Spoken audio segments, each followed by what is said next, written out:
Spider-Man No Way Home, film yang memiliki potensi menjadi sesuatu yang fantastis dan berharga, tetapi gagal di tengah dalam mempertahankan kualitasnya. Skalanya bagus dari bagian orientasi, sesampai di late komplikasi skalanya went downhill dari situ. Penulisan plot mulai terasa malas dari late komplikasi sampai resolusi.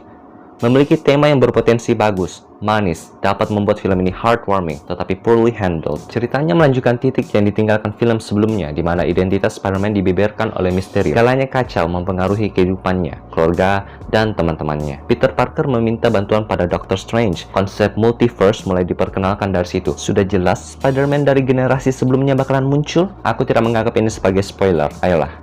Aku menikmati nonton film ini, memiliki adegan pertarungan yang menyenangkan. Hanya untuk Spider-Man vs Dr. Otto sih, pertarungan klimaksnya lazily written. Festival menyembuhkan penjahat, teman-temanku. Film ini menunjukkan kehidupan pahlawan super yang identitasnya terbongkar dengan sungguh bagus, beserta menunjukkan resikonya.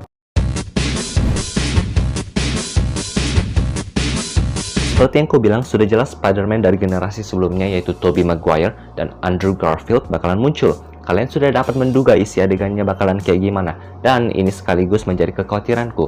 Tetapi sayangnya terkabulkan, yaitu penuh referensi versi lama, kritikan pada versi lama, fan service, beberapa melewati garis menggelikan, lelucon malas untuk meme, my bag, untuk versi berbeda dari tokoh utama bertemu, adanya chemistry buddy antar Spider-Man yang berasa force. Ini juga memancing rasa nostalgia kita.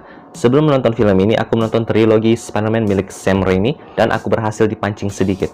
Reviewku akan trilogi milik Sam Raimi akan kutunjukkan di layar sekarang, atau kalian bisa klik link di deskripsi menuju letterboxku. Selain dua Spider-Man lain muncul, musuh dari realita mereka juga muncul di dimensi alam semesta Tom Holland. Aku suka apa yang mereka lakukan pada Willem Dafoe ketika pertama kali diperkenalkan bagaimana dia trouble. It's quite sad and heartbreaking scene with Willem's wonderful acting.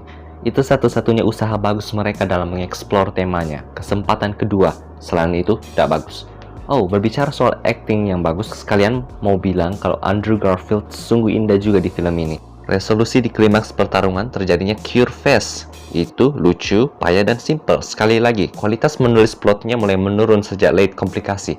Padahal ya, sebelum itu sungguh engaging dan kompleks. Aku sempat menduga film ini bakalan bagus loh. Kematian Bibi May yang tidak believable in term of its execution.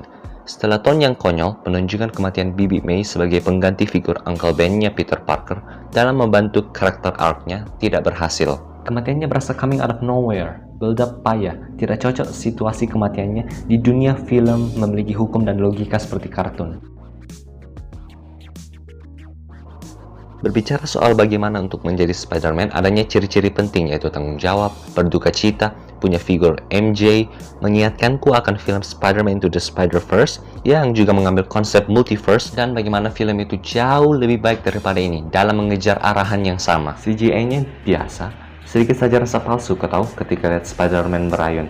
Oh, ada satu adegan yang CGI-nya kelihatan palsu banget sejauh yang ku notice. Reuni antara Dr. Otto dan Spider-Man seolah-olah mereka teman baik, padahal sebenarnya belum. Filmnya menyatakan bahwa Dr. Otto memasuki realita Tom Holland ketika lagi mencekik Peter Parker di klimaks Spider-Man 2 trilogi milik Sam Raimi. Saat itu mereka belum berteman.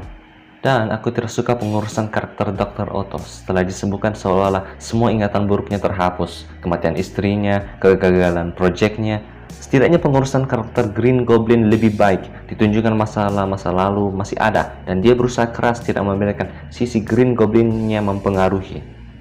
Aku tidak tahu jika karakter di seri film Andrew Garfield dijustifikasikan, karena aku hanya menonton ulang trilogi milik Sam Raimi sebelum menonton ini. Konklusi film ini dan transformasi karakter Peter Parker tidak autentik.